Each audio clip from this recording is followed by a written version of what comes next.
So welcome back everyone to the channel. Today I'm honored. I have a guest which I'm very interested in, and I hope you are that too. That is Reverend Jay from A Contemplative Reader. Welcome, Jay. Thank you. I appreciate the invitation to come on your channel and look forward to our chat here today. I'm sure we have a lot in common, I think, so it'll be a lot of fun. Yeah, and for the viewers here, no surprise, I have this spiritual lens, you could say, when I read or play games or whatever I do, storytelling and spirituality. So I think this will be an interesting discussion. We also have some similarities with our background with Lutheran, Christian Lutheran faith as well, which is a bit interesting. I don't know if we'll touch upon that, but I think that's one of my, I'm very excited for this conversation because of your profession as well. So I think that's great. But some of the viewers might be unfamiliar with who you are. So, would you like to tell us a bit about yourself and, of course, your channel and your take on reading and so on? Sure, thank you.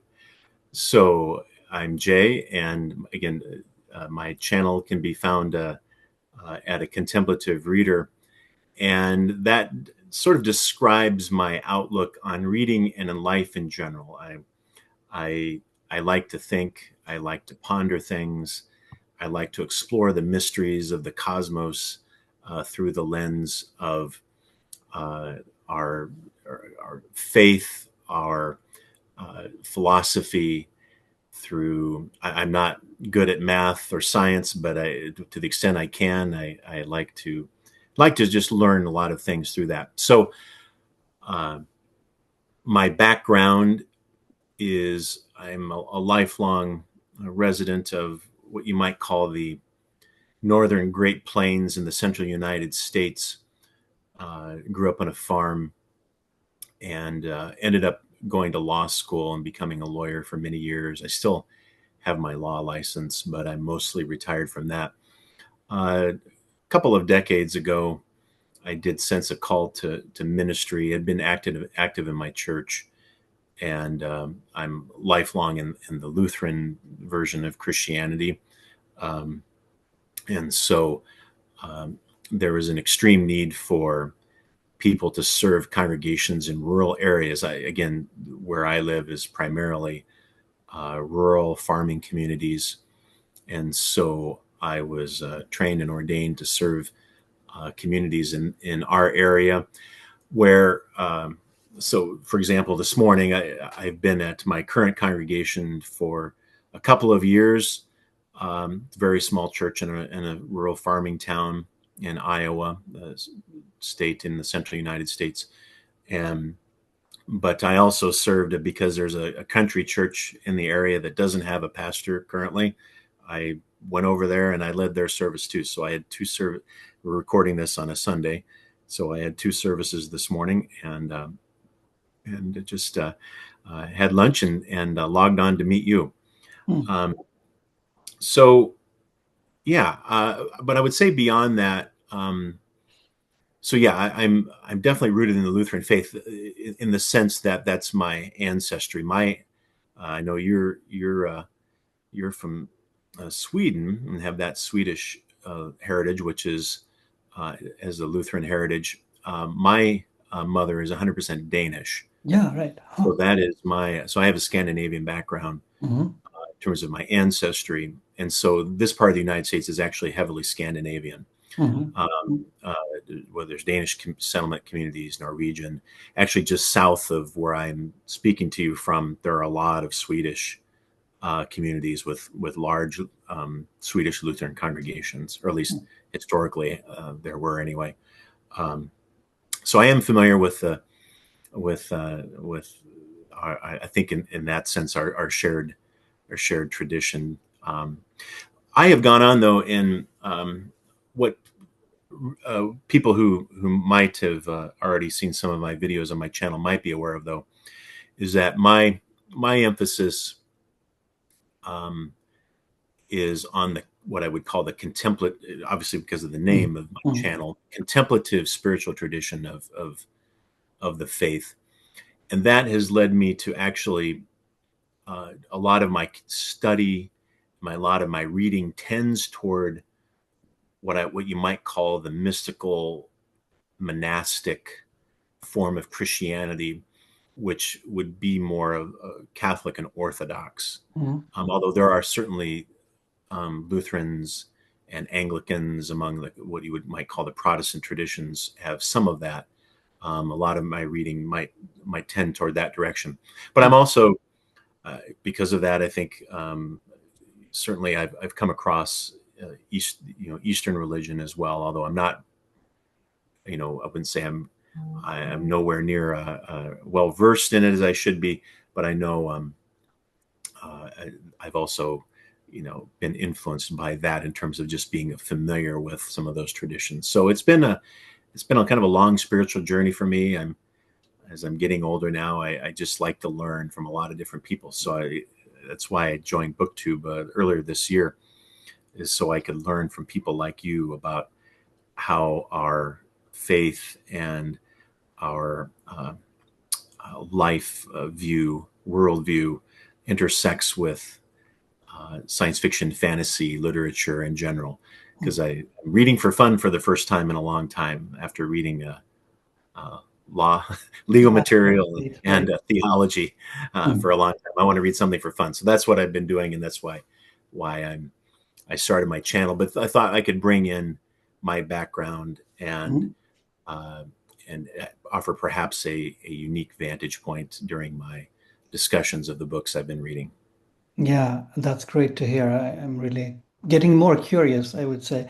And for the viewers, I don't usually talk. So people have heard about my travels in India, where I was born, and things like that. So there has been focus on Hinduism in a way, but not very light, because I'm, very respectful because towards people's beliefs. So they should be able to follow the channel, whatever they believe in, of course. But things like temples and gods and so on. But then I have this Christian background as well, which is actually what I grew up in, and was singing in a boys' choir for 7 years to 18, I think, on sermons and so on. So I'm quite not as well versed as you in the theology, but in the the practices. I know a lot and have been attended masses. I would say mass. Do you say sermons? You say, right? Um, yes, in the United States, the non-Catholic traditions have tended to gravitate towards words like worship or service, and the Catholics use the word mass. But yes, I know in in Europe, Yeah. I think the term mass is still used to Yeah. describe Right. Lutheran services. Högmässa is that's the word. Right, right. Yeah, right. So we have a church very close here. So we hear this is small outside Stockholm. It's a small place, part of the city, and we have this an old church, stone church, very close. So we usually hear the church bells on Sundays as well. So that's interesting. So and I really like to visit religious sites, no matter the religion, you could say. But mostly I've gone to Hindu places in India, and then churches in India too, in Mumbai, for example, and then churches here in Europe, of course, because it's part of the cultural and spiritual heritage as well. So I think that's great. I'm very happy that you are here on BookTube. I have another spiritual companion. Sometimes I mean, it can be spiritual on BookTube. I have not too much complaints, but it can also be just, counting number of books you have read and so on. So I think this is content for me. This is more content. Right.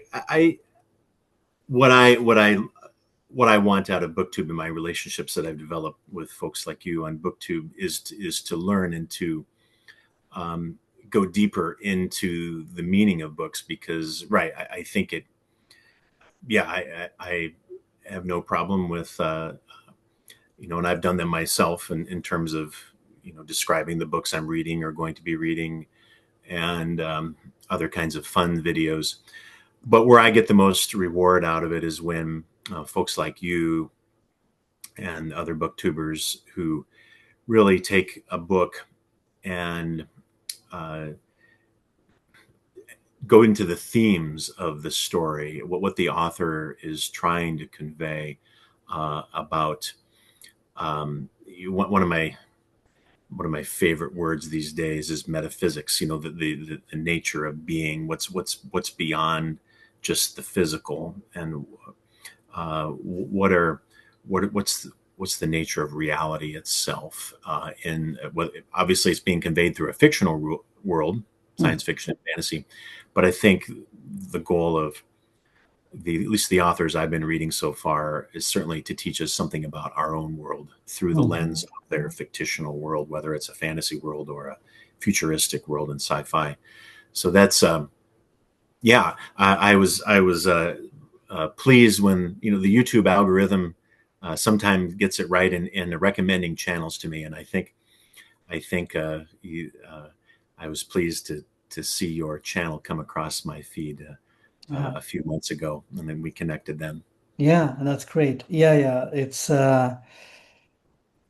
a beautiful thing with YouTube. I mean, there is so much mainstreaming in social media today and so on. So we could have easily been kicked out. I used to joke about because I mean, for myself, I only pick from my own point of view. I have no commercial interest like that, so I do what I enjoy and meet people like you and others, which I really are interested in. And I think that's really nice of YouTube in that sense to let us have this discussion. We might be the most popular one day, who knows?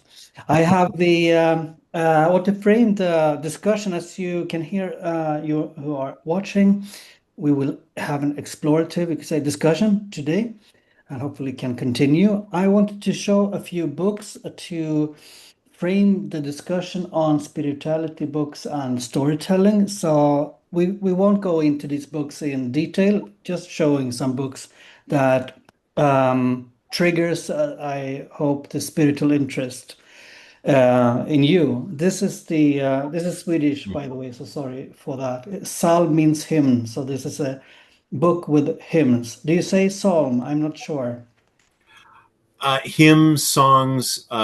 We reserve the term psalm for the book of the Bible of the Old Testament. That's the 150 Psalms of David. They're normally referred to as. Yeah, so a hymn would be probably the most common term in traditional Christian churches in the United States. Yeah, I got it when I was 13. I always been spiritually interested in Norse mythology, Christianity, and then Hinduism because of my roots. This is Virgin Mary, as you can see. Mm-hmm. So that's one. The other one is the Upanishad. I won't go into that here. I will talk about it a bit on the channel. A conversation between pupils and teacher about who, what sees, who hears, and so on. A lot of philosophy in here, I'd say. Sure, and that's interesting because yeah, I'm not familiar. I have a copy of that book on my shelf, but it's one of the many books I have on my shelf that Mhm. I hope to read someday, and I haven't gotten around to it. But yeah, I did not know that it was the context of that book was a conversation between pupil and teacher, and that immediately resonates with me in our tradition because you think of what was the title that many of the followers of Jesus called him. They called him Rabbi, which Yeah. means teacher, Mm. and obviously that name is retained by leaders of the Jewish tradition in the synagogues is rabbi. So it's what I love finding out is just little details like that about the commonalities of different traditions, whether it's through language or shared stories or what have you. So that's yeah. Thank you for mentioning that. Yeah.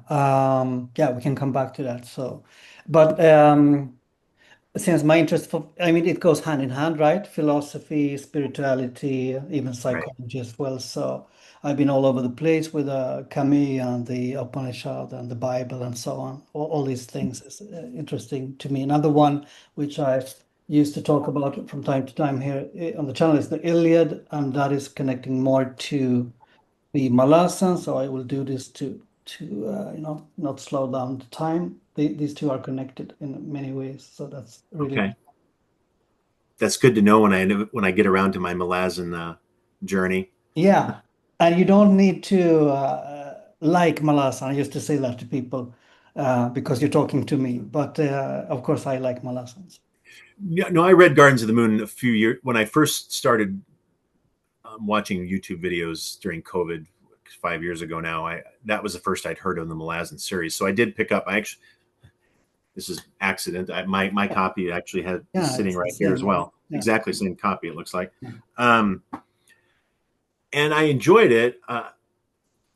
But I just remember thinking, I looked at Dead House Gates, the second book of the series, and the books to follow, and I saw the size of them, and I just thought, I don't know if I'm ready for that yet.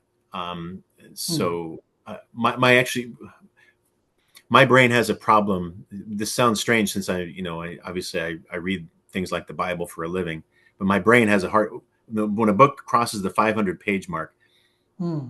I just kind of have a difficulty imagining how I'm going to read all that. Yeah. Um, but I do plan on getting to it through as I've mentioned before on my channel, through the Ian Esselmont route, Right. because Philip Chase and others have suggested that the Path to Ascendancy series is a good alternate starting point. So I do have those books, and I'd hoped to had started that by now. I have not, but hopefully this fall. Yeah, that's great. Yeah, they have a lot of, I would say, spiritual value, the Malasan books. So even if you don't read all, you can read some and probably get some out of it. Here is The Witch and the Wardrobe. The Witch and Mind, Witch, and Lion. Wardrobe. Yeah, the English, this is the Swedish version. So this is from when I was very small, so I read those, and they have obviously a lot of interesting, I think, Christian themes uh, in the books. Right? It's definitely the most I'll use the word blatant. Obvious maybe is another word. Mm, Obvious example of allegory in literature of certain Christian themes and figures. No doubt about it. mm. And then the last book here is Dune, which explores a lot of things like language and Mm-hmm. civilization or colonialization, and also spirituality, in a special way because it's an older book as well. So, Right, and yeah, I don't.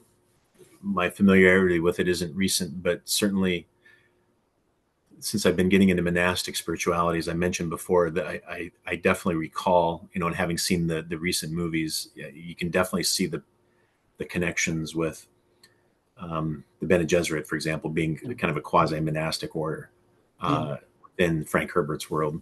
Yeah, yeah, and it was a different yeah, time. those are some great. Those are great. Yeah, if you wanted to have a um, religion and mythology and fantasy 101, type of a course, whether in college or what have you, you those would be some wonderful places.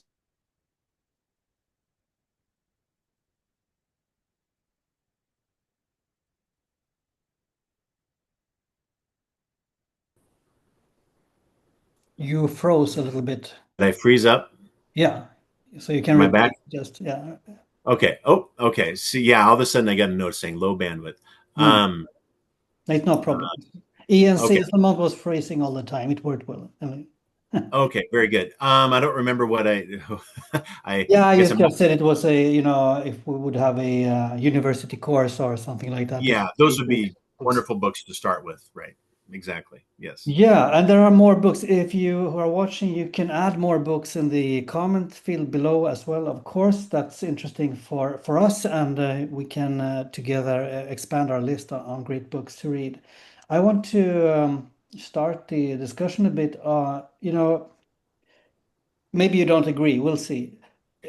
Uh, I have this feeling when I'm reading fantasy and sci-fi, and then I'm reading a lot of folklore as well. So since I was young and so on, that the our need for stories has some kind of spiritual value or need. And then I was thinking, since your profession is a priest, I was thinking of the balance, because like the Bible and you have other religions as well, you have the texts there that are real and holy, and then you have texts like Dune or Malasan or whatever you can say that are made up, right? So still there might be spiritual value in these books, and I was curious to hear your I mean, you don't need to answer the question exactly, but from your perspective, reading science fiction and fantasy, how do you view that from a spiritual point of view when you also have the theological strong background as you have? That's a great question, which we could lots of paths we could go down and discussing it.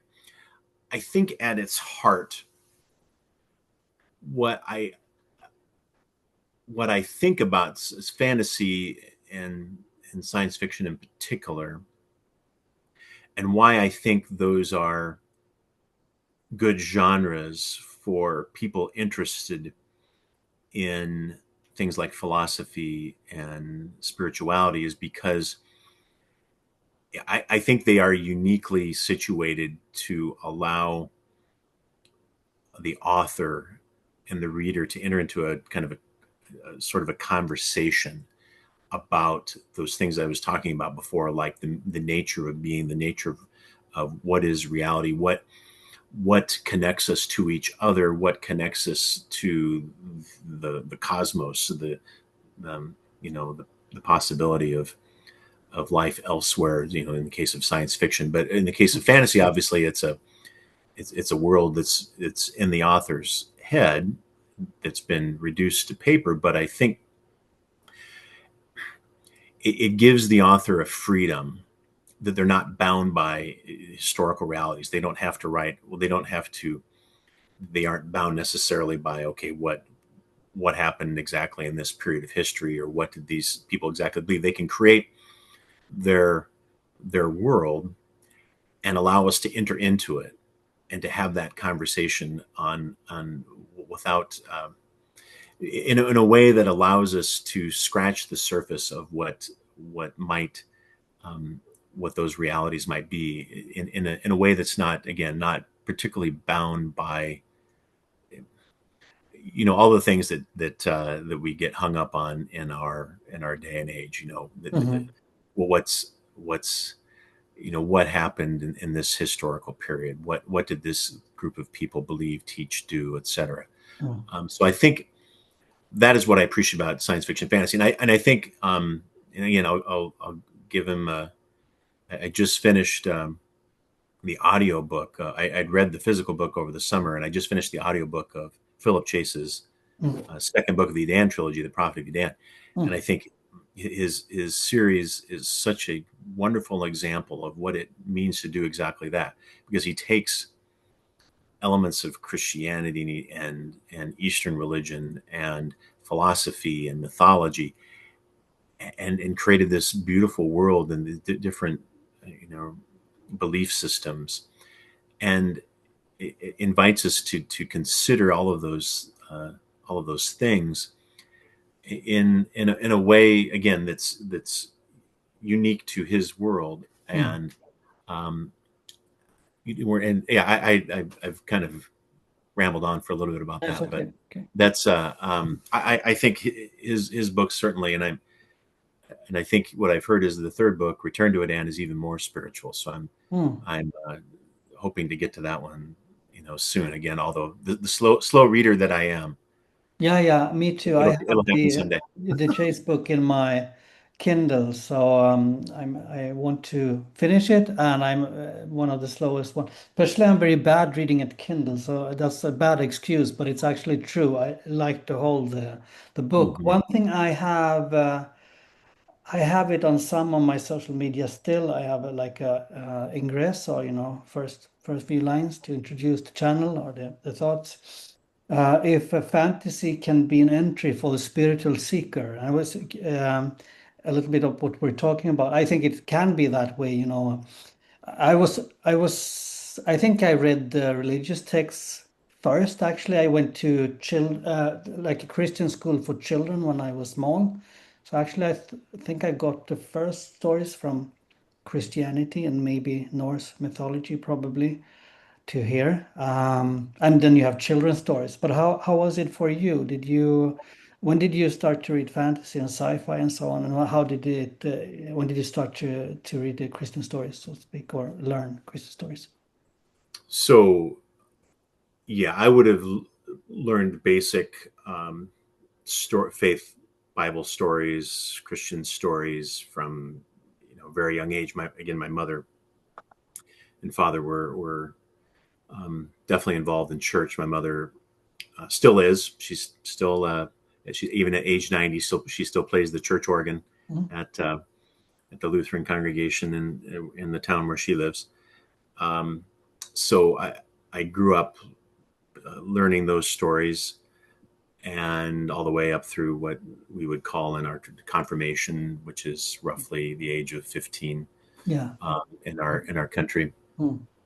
Um, so the intersection with, but I think from an early age, I also was reading.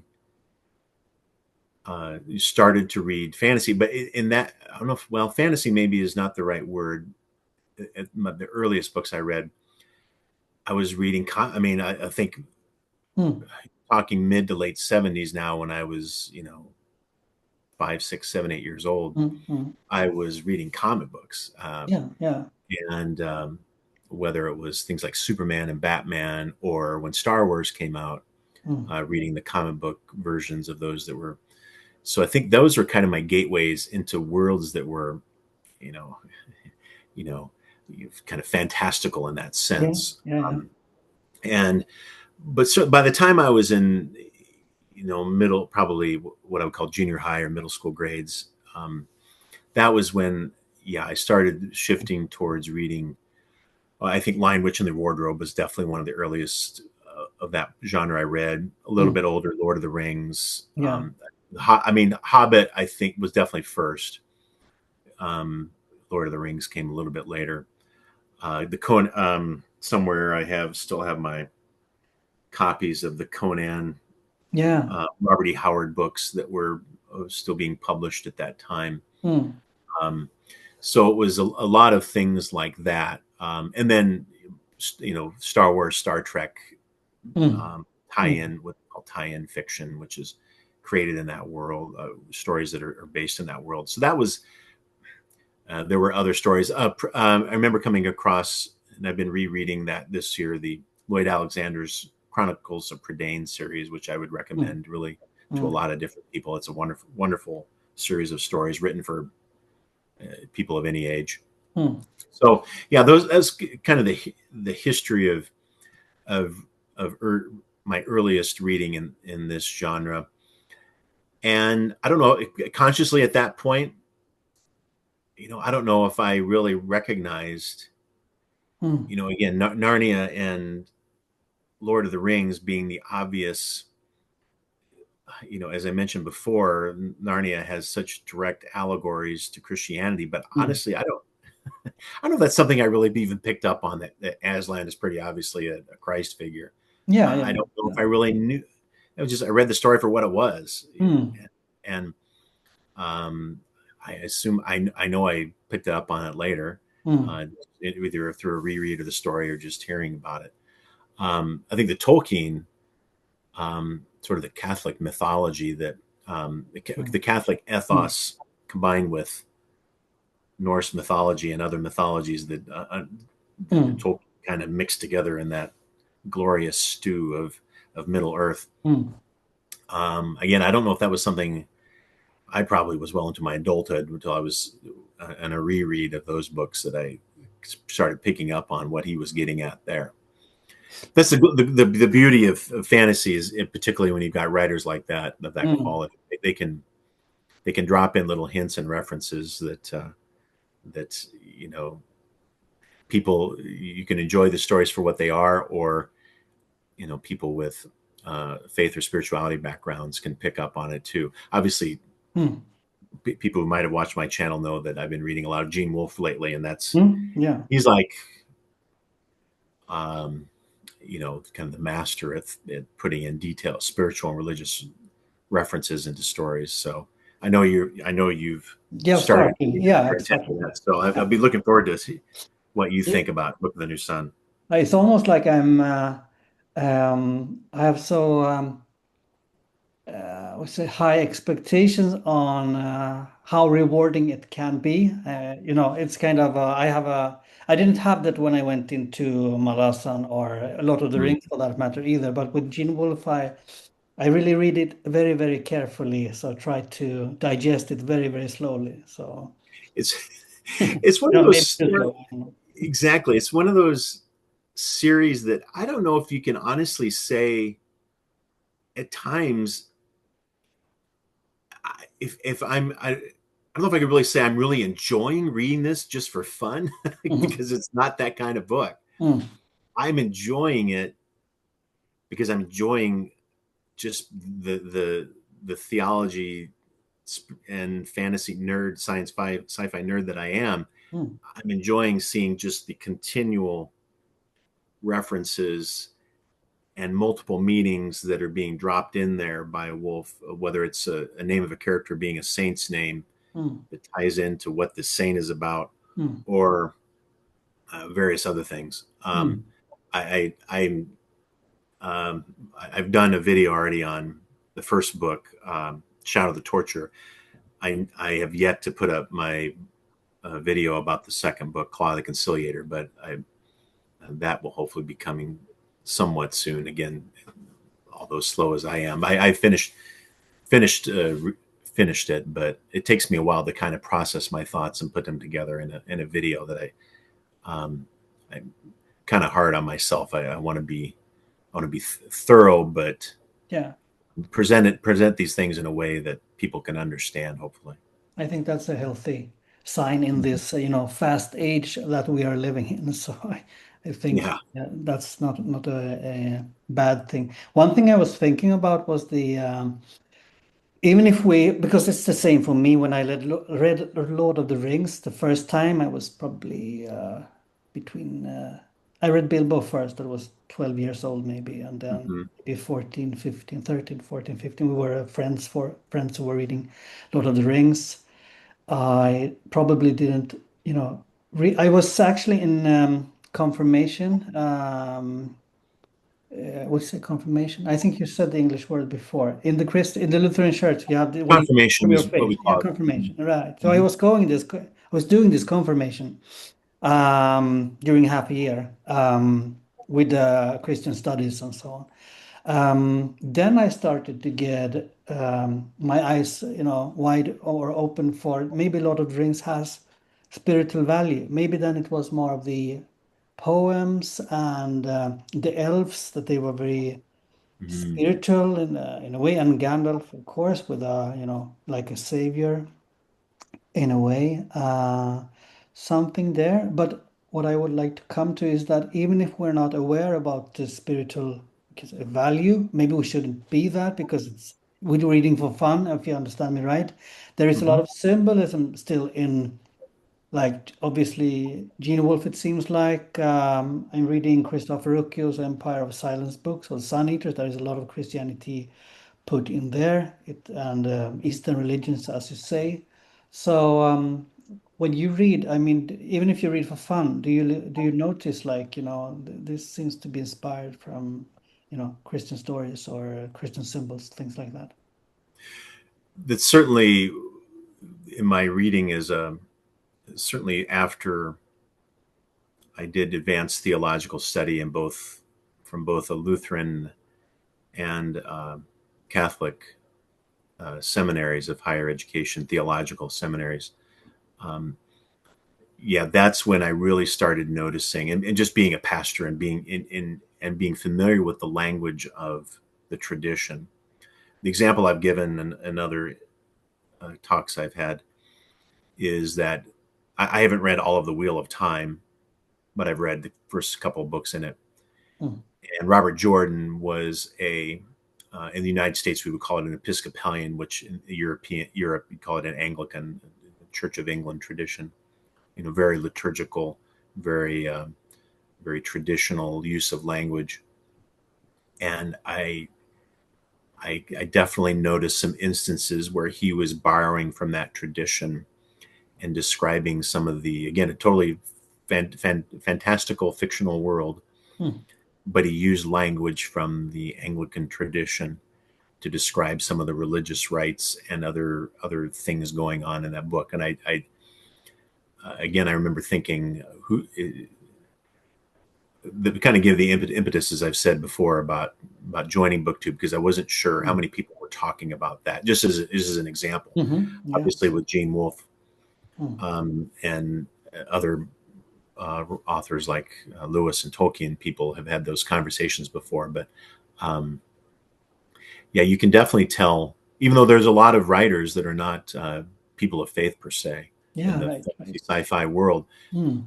that certainly there are some there, and I would say even ones um, who don't have a faith background, or wouldn't Mm. describe themselves as being religious per se, still, because I think our civilization, our worldview, particularly in our societies, are so, it's just so much part of our history that it's there whether we want to recognize it or not.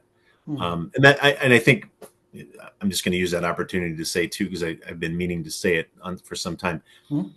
I don't want people to think that they have to be Christian to watch my channel. And Yeah. Mm. I want, I guess what I view is, I just want to help people see these connections between the stories Hmm. and spiritual and philosophical themes I think are showing up in these stories. Whether or not you believe any of that or not, Yeah. that's a Yeah. different story. I But I mean, think I think those themes are that's, definitely there. yeah. Yeah. And I used to come back to that on the channel, even if I maybe I'm a little bit more all over the place because I talk about storytelling in mostly in books, but then I've used lately I've used video games. I mean storytelling because the storytelling in the heydays when humanity was young was oral. Mhm. So books are just a way to tell stories, but humans have told stories in many different ways. But I used to make a point that since I talk mostly about Eastern philosophy, religions, and then sometimes about Christian as well. When I comment like Rukio's books, for example, then we talk Mhm. Christianity too. I think the idea is that we, even if we don't, even if a person don't think they have a faith, like an official faith, we still have a soul. And Sweden is a very secular country. So if you ask a Swedish, maybe if you ask a Scandinavian or especially Swedish people if they believe in God, they usually say no, or they won't. They think it's a bit embarrassing to say that they believe in God. But then the university here in Stockholm made a survey what is spirituality in Sweden. Then people said the forest. So when I'm in the forest, I feel connected to something bigger than myself, a kind of a spiritual religious feeling. So even if you don't have that, connection to faith, that I'm Christian or I'm Buddhist, you can still have a spiritual body, I think. Right. Mm. Right. Yeah, because I think, yeah, it just by going outside and looking at the night sky, you're going to recognize pretty quickly that there's something beyond you. Mm. What belief system you ascribe to that, or scientific worldview or philosophical worldview or spiritual religious worldview you ascribe to that, there's something out there that we're only seeing. Again, to borrow a religious phrase from Paul in the New Testament, we're only seeing through the mirror dimly at this point. Um, we're only, our finite human minds can only grasp so much, and that, just to kind of tie it back into what we're reading and why we read it. I think every time we read somebody, and I was asked a question before, I think by I Samwise, about why read somebody even like H.P. Lovecraft, who is Mm. definitely like an atheist. And my answer was, well, Lovecraft was still allowing us to peer into his mindset about what might be beyond our understanding. Mm. He gave it the name of these gigantic mythological creatures, Cthulhu and others, Dagon, etc. Um, But I think each time we can learn from somebody about what their thought process is, what their beliefs are, about what is beyond our understanding. Again, whether we accept any of it or not is a different question. Mm, But that doesn't mean we can't listen to what somebody has to say and enter into a dialogue of mm. mature adult human beings, which sometimes doesn't happen in our world. But that's a totally different story. Sorry. Yeah, right. Um, so whether it's from like-minded people or not, or even better with people who don't have a like mind, I think if we can have that dialogue and learn Mm, and understand, even if we don't accept or believe it, mm.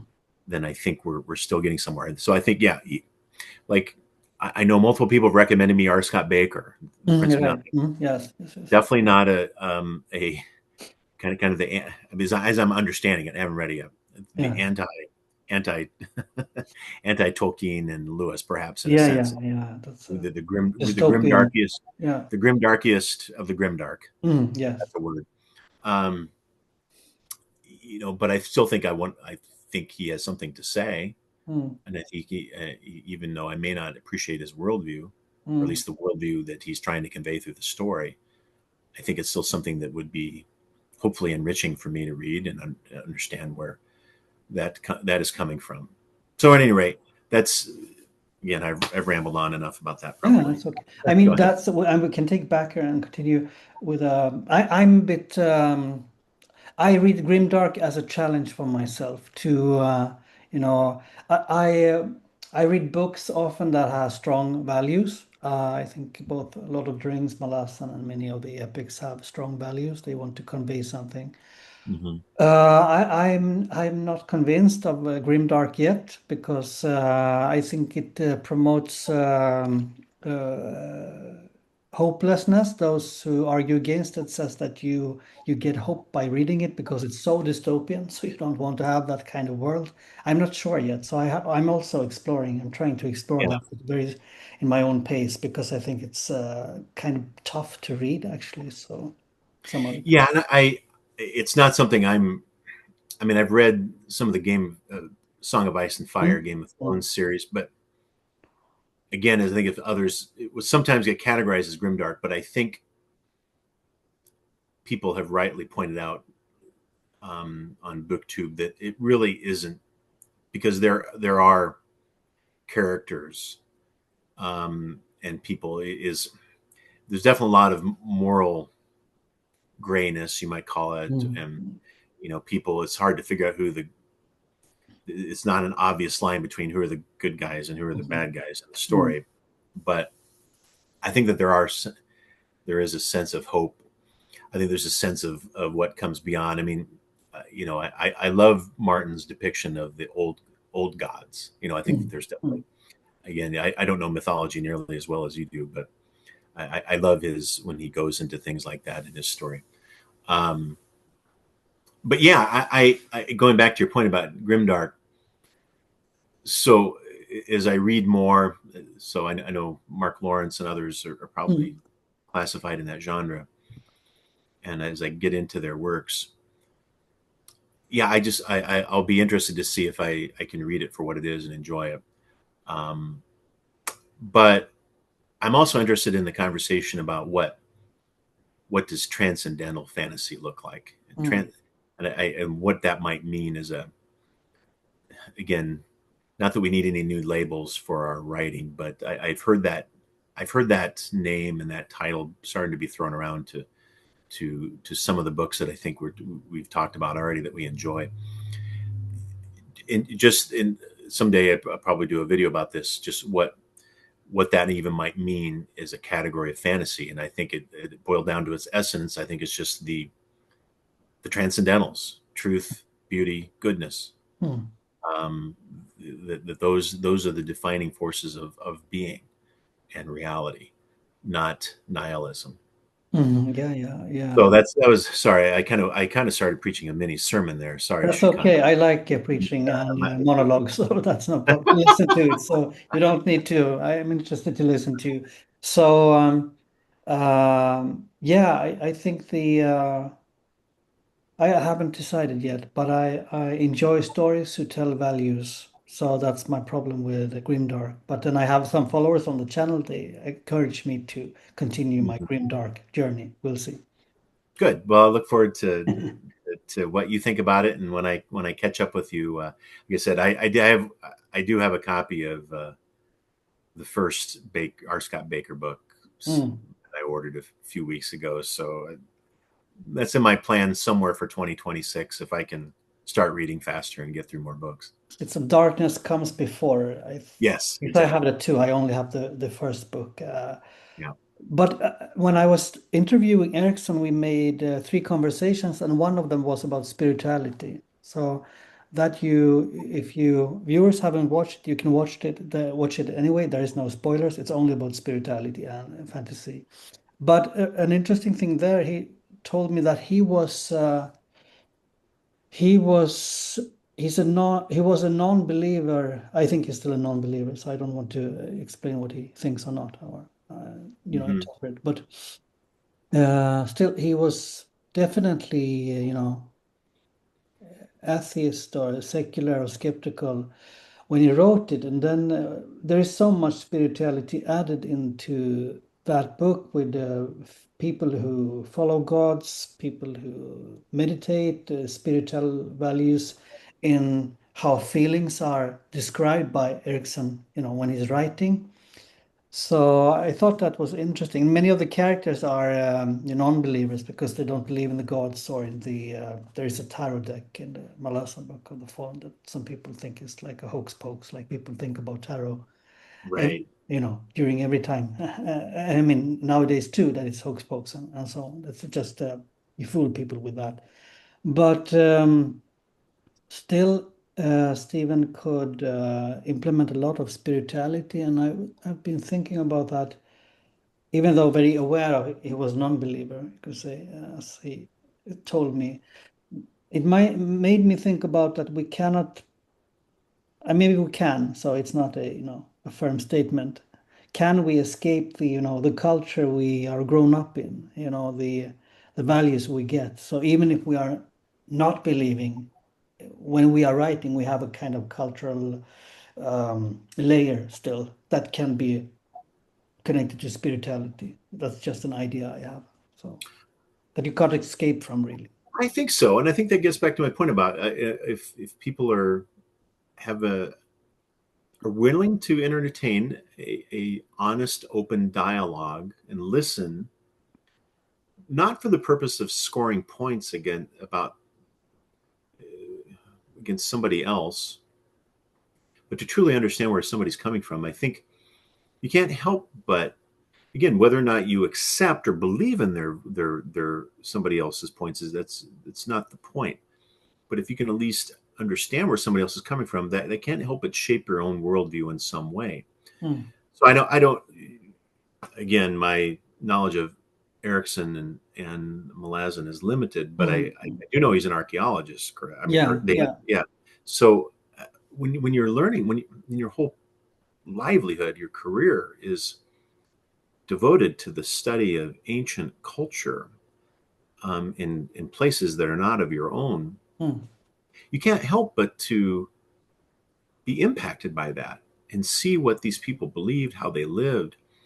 Now, sometimes you might find it to be appalling, if they're Hmm. committing human sacrifice or what have you. Hmm. Yeah. But in one sense, you might think, these people in their own way and in their own time really were onto something. And the rhythms of life, the Hmm. rhythms of the seasons, they were figuring all this out long before any of their work close to the technology that we have. Hmm. And so again, this is I won't preach a sermon on this. Sorry Yeah. Right. for the sake of your viewers, but I have my phone right here in front of me, Hmm. and I'm on my phone as much as anybody, and I wish I wasn't. Um, Sometimes I think with the message of people of different times and places, and I think that this can be conveyed through a fantasy world Hmm. to keep this relevant to what we're talking about here. Hmm. Um, is we can we can be invited into a world that's not devoted to 24 hours of day bombardment by stuff, Mm. whether it's Yeah. Mm. messages in social media or advertisements or what have you. Mm. If we can be invited into a world where, I mean, so what, again, this is a whole different subject, but so much of fantasy is set in the medieval Mm. world, and I don't know enough about it to comment intelligently about the reasons for that. But one thing I enjoy about it Mm. is that there are things like campfires. Yeah, yeah, right. There are people Mm. singing around. I mean, you talked about it before, Tolkien Mm. and Mm. others. They were singing songs. Mm. We don't do. I mean, I guess I just came from a church, and yes, we did sing songs together for an hour. Mm. But where else do you do that? Mm. Mm. Nowhere. I Mm. mean, not. I mean, maybe at sporting events, there might be a Mm. song, the whole crowd singing, but Mm. people don't just get together in homes and around a campfire or what have you, hearth Mm. and a fireplace in the winter, and tell stories and sing songs and just be with each other and listen. Mm. And so I think that's another beauty of the fantasy world, and I love it when authors, I think sometimes that more modern fantasy authors think that well, that's kind of a trope of older fantasy like Tolkien, et Mm. cetera. But I'm sensing, particularly in the indie fantasy space, through people like Philip Chase, that Mm. those traditions are coming back, and there's a value to using that as an example of another way of living. Yeah. It's not, um, again, just so bombarded by stuff, all Mm. messages, images, noise, all the time. Um, so that's I don't know. That's probably enough for me to say about that for right now. But again, maybe that's just to tie it into my own personal spiritual journey. That's definitely a I reason why mean, but I we got into always have monastic. the personal story. I think that's Yeah, interesting. yeah, I think with the fantasy, the structure of fantasy is this is very simplified. But I was just writing here. Besides me, you have the you have some usually some kind of pantheon. If we go to then you have sci-fi, of course, science fiction, fantasy. But you have the pantheon. Then you have it's like spiritual creatures in there usually. And then you have the main, the protagonist is usually some kind of seeker or maybe a confused seeker, like with Frodo, for example. He doesn't know why he's there in the beginning, or he doesn't want to be there either. the reluctant hero for sure. This burden that was placed upon him, but he accepted the burden. Mm, Yeah, yeah. But it shows the importance of community. It wasn't just him alone. There's Samwise mm, there with him, accompanying him on the way. He wouldn't have made it to Mount mm, to Mordor without Samwise. He completed his journey. Obviously, the first part of the mm, journey with the other, mm. uh, the Fellowship of the Ring. So, um, right, lots of great messages that there are just part of the human story. I Mm. mean, I think is what I was hearing you say there was, you know, a lot of these fantasy stories, are really just modernizing the all of these great stories from mythology Mm. and again campfire stories that were told for centuries, millennia, in different Yeah. parts of the world. I think I'm very attracted to, I enjoy the Easter, so to speak. I enjoy the Easter message or the Easter story about Jesus, so talking religion more specifically. I think it's obviously transcendental, but but Right. but I also see that um, that fluidity, or between as I view it, between heaven and earth, or between the soul or the material, so to speak, that can be mirrored in fantasy books as well, but through other ways or through other means, in their strive for what they are going to succeed, or what, like with the Frodo with the ring, or with Narnia, obviously. So you can repeat that kind of story in the fantasy setting, even if you're not aware about it, maybe if you're writing it. exactly. And it lends, all those stories you're talking about for the reasons you've just mentioned, lend themselves to rereading it. Mm, To again, um, a first read is maybe, you know, you're picking up some details, and then a second reading you're picking up details and meanings that you missed the first time, but it's allowing you to go deeper and deeper into the story, mm, which again is connected to the different modes of reading spiritual literature. mm, There's the literal sense of spiritual literature, whether scripture or Bible mm, or a sacred text from other religions. But then there's the spiritual senses, you know, the moral sense or tropological. What are you, how are you being called to live based upon mm, this text? And then the allegorical. Again, C.S. Lewis being, you know, being an example of allegory mm, and fantasy. But what are the meanings in that? And then the anagogical meaning, sense of reading scripture or sacred texts, which is, you know, how are we are being drawn into something greater than us. Again, whether it's the divine or what have you, mm, depending on the tradition of this particular spiritual text. And I think that sense of reading can be grafted into good fantasy, and as well as science fiction, mm. because I think good fantasy, and because of that, uh, rereading, the ability to reread these texts and find something new in it, I think you can read it for different reasons each time, Mm. Yeah. and find something different, what different meaning out of it. Yeah, and I think you mentioned earlier you mentioned Star Wars, for example, even if it's a Mhm. movie, well, there are obvious also spiritual themes with the Yoda to make it very simplified a lot, and the Force and all these things. Yes, Exactly, and they have like it was a Han Solo, which is obviously more a materialistic guy.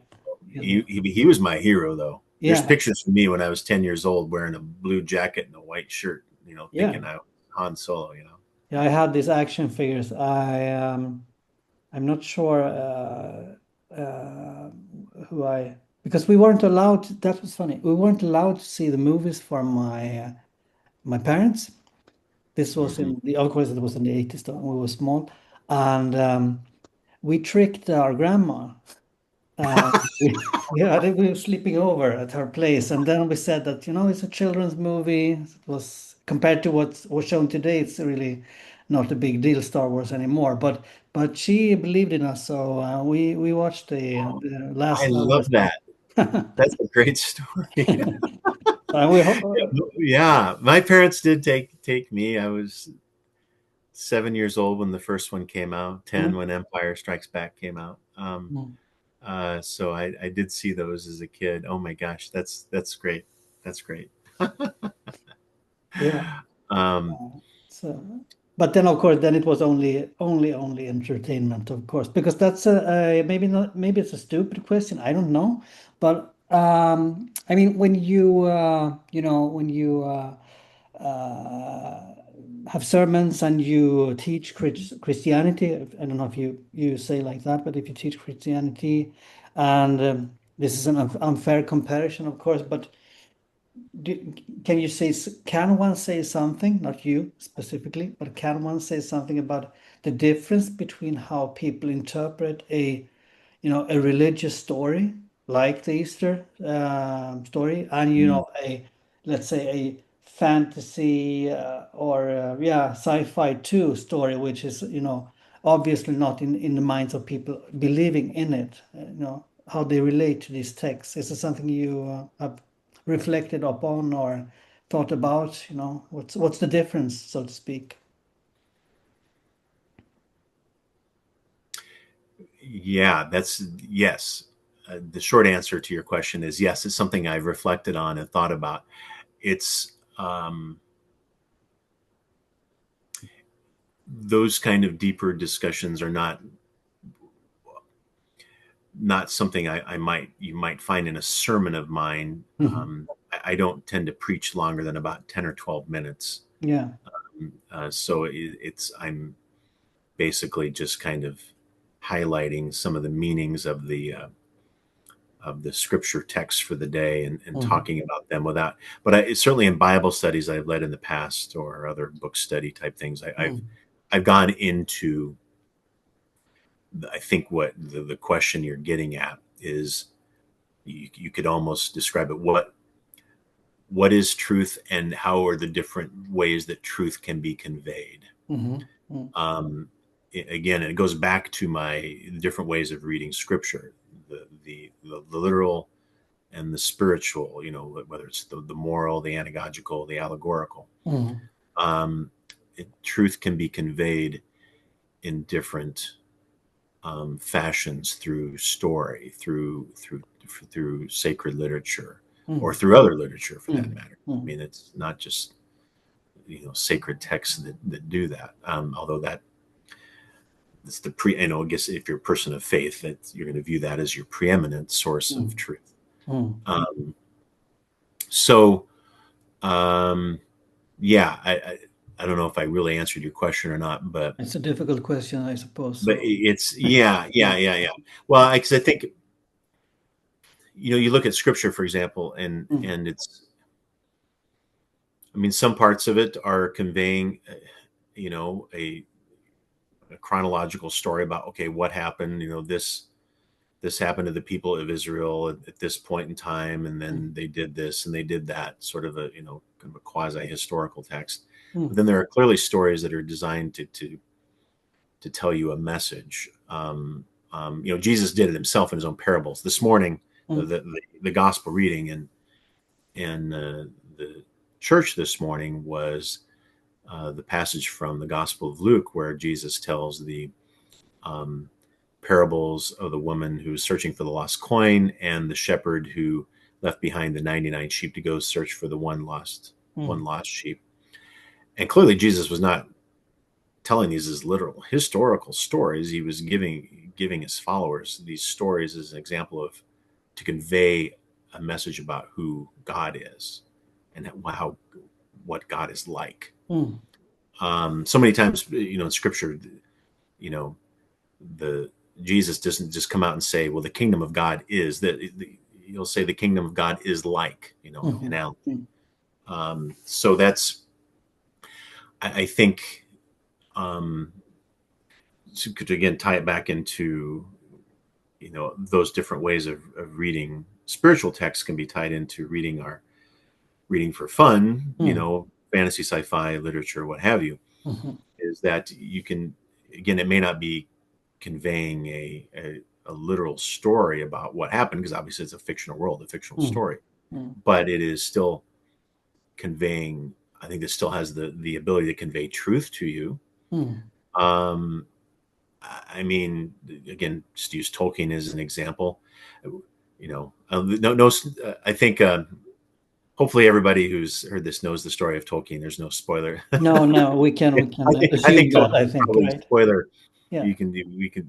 If you don't know Otherwise, Tolkien. you have to leave now if you haven't read Yeah, right. the movie. If So you're you don't know welcome. Tolkien, you probably aren't going to be watching this video after an hour, um, or know the basics of the story. Um, yeah, he's the ultimate message of Tolkien, of loyalty Mm. and perseverance and sacrifice, Mhm. all culminate in uh, in Return of the King, and the destruction of the ring, Mm. by these two little hobbits, who are nobodies in the eyes of the world, so to speak, but in the eyes of again, God, what Mhm. Mm. the divine, the cosmos, again, whatever your tradition might call it, Mm. they are something, and the small are able to do mighty things. The ordinary can convey the extraordinary, and that's a very Mm. definitely a sign of Tolkien's Catholic worldview there. What I would call the sacramental worldview, that the ordinary can convey the extraordinary. The Mm. finite can bear the infinite. Yeah. I mean, yeah, that's a strong. Also the imagery, but that's in the movies with the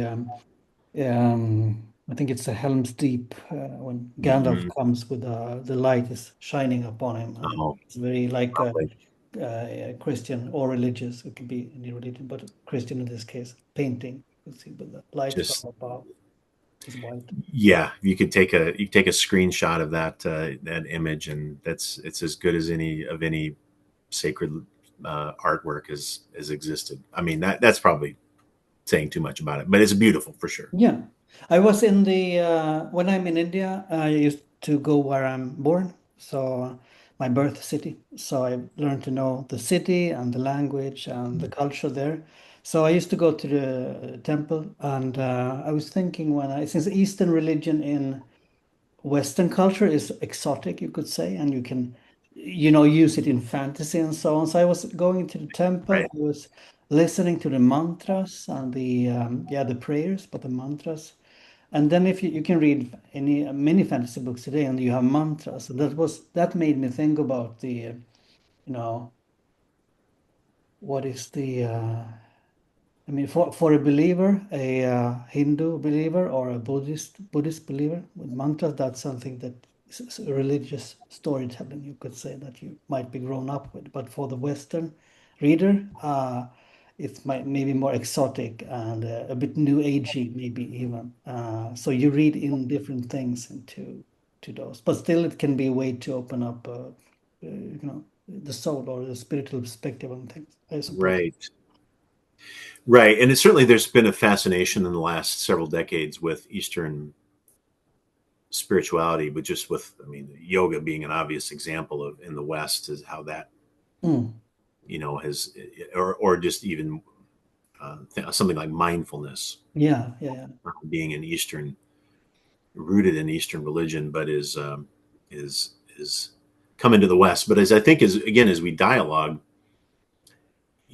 I've, something like mindfulness, which you generally associate with the Buddhist tradition, as far as I understand. Yeah, yeah, yeah, that's true. I think it's very much, again, not a direct corollary, but there's similarities to that in the contemplative prayer practices of the monastics in Catholic and Orthodox circles. I mean, not again, there's differences, Mm.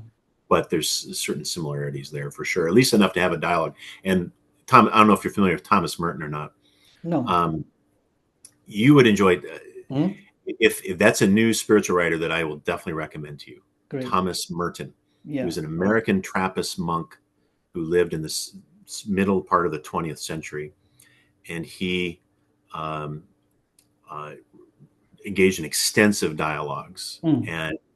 and with Eastern religion, and in fact, died tragic. Unfortunately, in the late 60s, he died on a visit to, I think it was Thailand or somewhere over there in Mm. Southeast Asia, where he just visited the Dalai Lama, and I think had a friendship with Hmm. Thich Yeah. The Zen. Nhat Yeah. Hanh, Mm. Buddhist monk, Hmm. and wrote.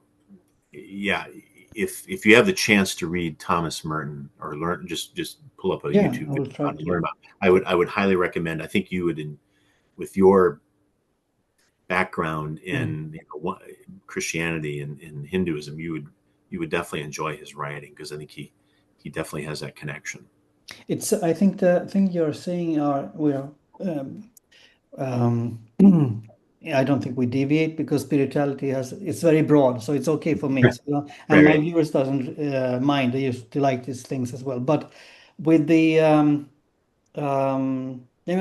told you I sang in Christian choir. I've been teaching meditation. I have a meditation teacher degree. So I have some clients from time to time.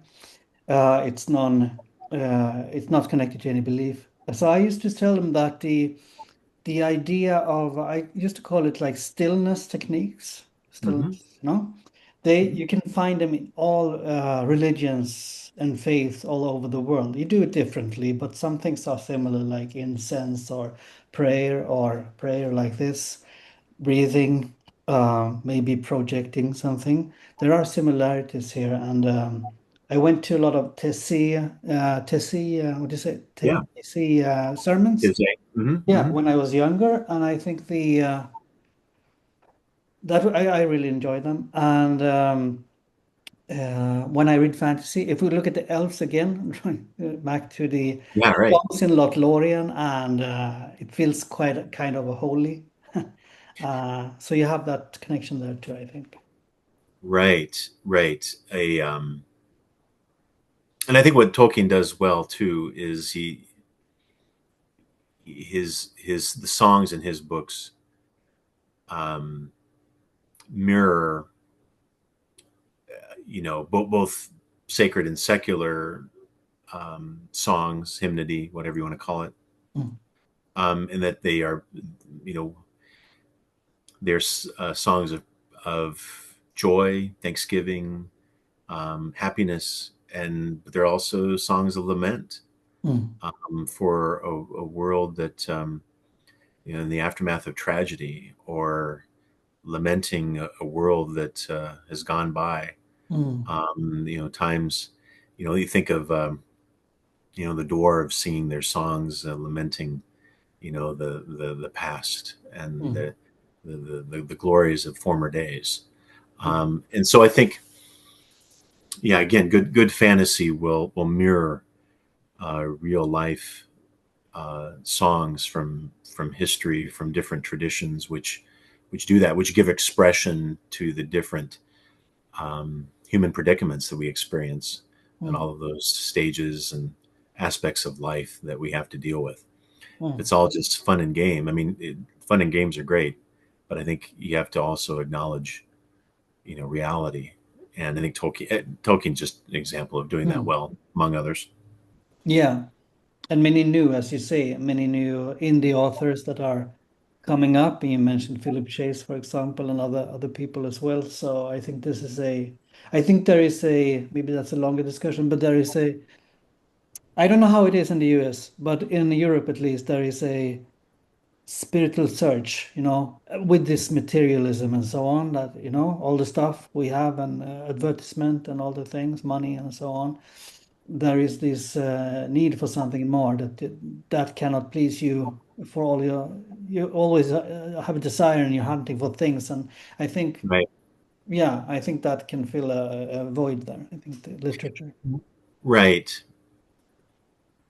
And I think it goes, just to tie it back to something I was talking about before. I think the rhythms of life and the stages of life and the seasons of creation, we're in similar, probably similar latitudes of the northern hemisphere, so Yeah. we're getting into fall now, and I look, not that I particularly enjoy winter when Yeah, it's true. super cold out, Mm, but I don't think I could live without it. In this, I mean, I could, but I it gives sort of a sense of the progression of time, and and different ways of living, that I think people throughout, again, without centuries and millennia, have experienced that, mm, and developed and adapted ways of living which adapt to that. And I think, again, good fiction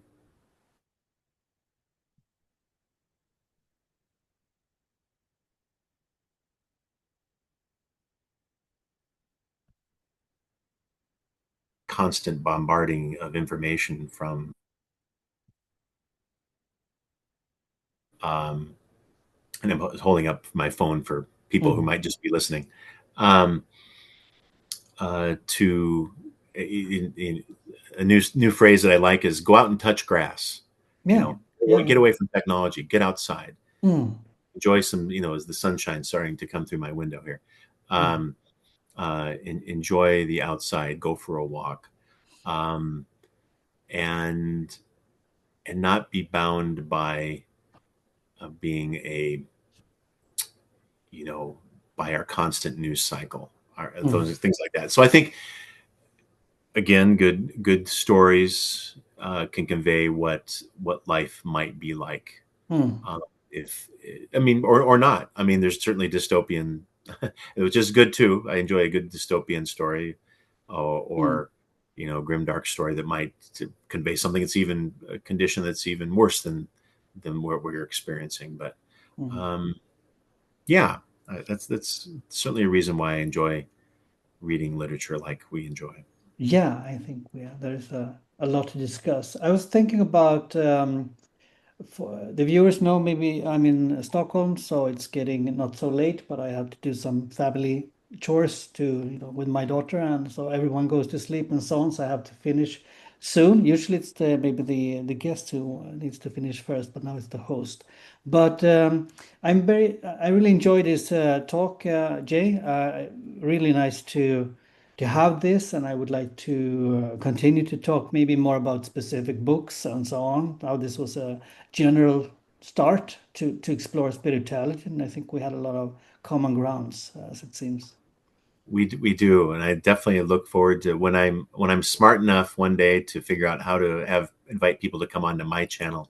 You will certainly be on my channel, and Yeah, we'll I'm we happy can to come. So continue this discussion.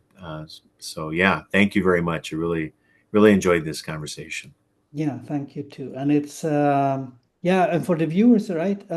Sometimes when we record like this, I forget that we record because it's unfortunately we're not the same place. I would have given you tea and it would be a nice evening to or day to sit and talk, That would but be lovely. we can't I can't give you tea here. So through through I Teams. have my Diet Mountain Dew. How's that? Yeah, right. And I have some water here. So no, it's tea. It's like, in Sundays in Sweden or in Europe. I know it's in the US, it's usually American football. I've learned from colleagues at work. I probably will watch a little bit of football. Yes, That's good. And here it's the, the European soccer or the football. right. That's on Sundays here. So there is a lot of things you can do. That can be a bit spiritual too, but that's another thing to talk about some other day. Yep. That's it's the new religion in America for sure. Is American football. Yeah. Yeah, true. Okay, thank you so much. And viewers, we will see each other later. And I hope you enjoy this discussion, everyone who's watching. Thank you.